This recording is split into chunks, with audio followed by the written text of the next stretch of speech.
Honorable Président du Bureau provisoire du Sénat, je vous remercie pour la parole que vous m'accordez.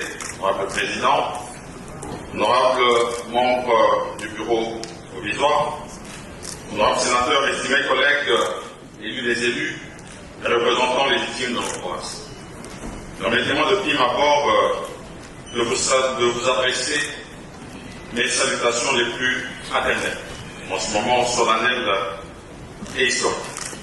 Et je tiens particulièrement à saluer ici l'honorable sénateur collègue Idrissa Afani pour son mot de soutien et sa décision honorable.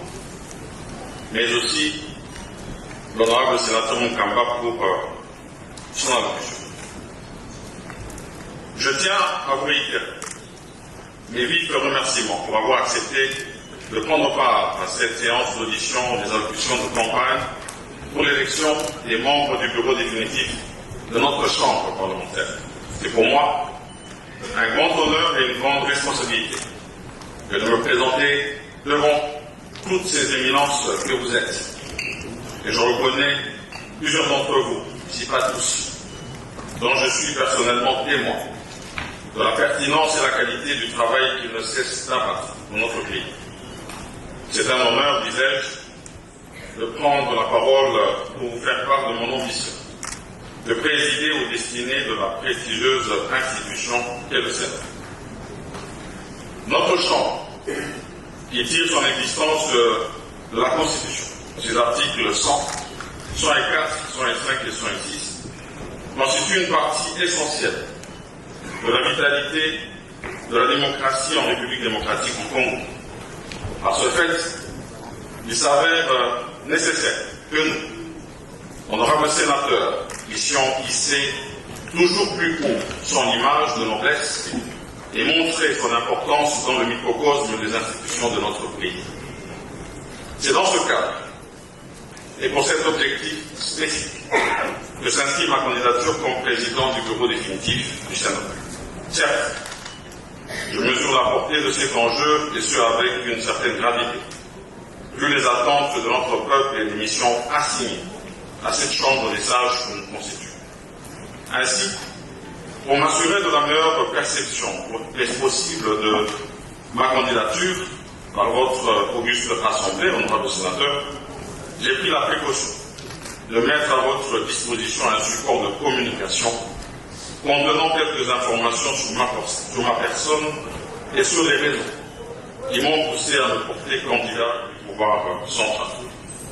Cette collaboration consistera aussi à coordonner la mise à profit de l'expérience de chaque membre de notre Chambre en vue d'aider nos provinces, dont nous sommes l'émanation, à mieux orienter leur action, chacune suivant ses potentialités naturelles et son contexte socio-économique. La vision de modernité consiste à amener notre Chambre à refléter sa noblesse, en s'adaptant aux exigences du monde actuel en termes d'avancées liées aux nouvelles technologies, de l'information et de la communication. Ainsi, que ce soit pour l'Assemblée plénière ou pour les services administratifs et techniques, je compte apporter des méthodes modernes de traitement des documents et de communication entre intervenants et même dans le secteur des infrastructures. Par des moyens modernes de nouvelles technologies de l'information et de la communication, donnant ensemble le fait de cette chambre un cordon entre nos populations et les institutions, et elles auront un accès direct et pourront y participer dans une certaine mesure au travail que nous faisons. Cette modernité est la base de l'accessibilité que nous voulons imprimer dans la gestion de notre chambre. Toute cette action ne peut se mener qu'avec des sénateurs dont les conditions de travail et de vie sont améliorées. C'est pourquoi nous allons travailler de concert en vue de renforcer l'honorabilité du sénateur tant sur le plan de l'image que sur celui de son traitement. Aux honorables sénatrices, nos mamans, nos sœurs, nos collègues, je voudrais vous rassurer que nous ferons tout notre possible en tant qu'imprégné de la masculinité positive, cheval de bataille du chef de l'État, pour que votre voix soit aussi considérée et qu'une oreille attentive vous soit toujours accordée. Honorable Président, honorable membre du bureau provisoire, honorable sénateur, chers collègues, cette ambition, je la base sur mon expérience dans la gestion de la chose publique. J'aimerais m'appuyer sur le fait que dans un passé très proche, j'ai occupé les postes de Premier ministre de notre pays, le directeur général de la GECAMIN, et bien avant, le ministre des Sports, Jeunesse et Loisirs, et aussi le député national, jusqu'à récemment. Humblement, je mets à votre service ces acquis en vue de mener à bien la destinée de notre chambre. Je vais travailler en harmonie avec toutes les institutions de la République, en toute loyauté envers le chef de l'État, son Excellence Félix Antoine Tshisekedi Tshilombo, garant du bon fonctionnement des institutions. Je compte établir un climat de confiance avec le gouvernement, l'Assemblée nationale et les institutions judiciaires, afin de garantir l'unicité du pouvoir consacré par la Constitution de la République. En ce moment crucial, pour notre pays, l'information sur ma personne et sur les raisons qui m'ont poussé à me porter candidat à la présidence de notre Chambre. Je pense simplement ne pouvoir ménager aucun effort pour vous servir au mieux que je peux. C'est pour moi un engagement indéfectible. Pourquoi ma candidature au poste de président du Sénat? Tout en restant fidèle à la vision du président de la République, chef de l'État, son Excellence Félix Antoine Tshisekedi Tshilombo, mon action dans la gestion de notre chambre parlementaire repose sur un plan visant à mettre en place un Sénat efficace, moderne et accessible. Cet engagement ne peut être possible en établissant une bonne collaboration avec les honorables sénateurs, les services administratifs, les services techniques, les appoints ainsi que les échanges permanents avec les autres institutions de la République, tout en restant dans la droite ligne de la vision du chef de l'État, garant du bon fonctionnement des institutions. Ma vision est de faire rayonner au sein du Sénat une culture de participation de l'apport individuel de plus en plus efficace, une culture d'expression libre, afin de lui faire jouer pleinement son rôle de chambre des sages, des garants de l'équilibre du pouvoir, de l'administration et des provinces.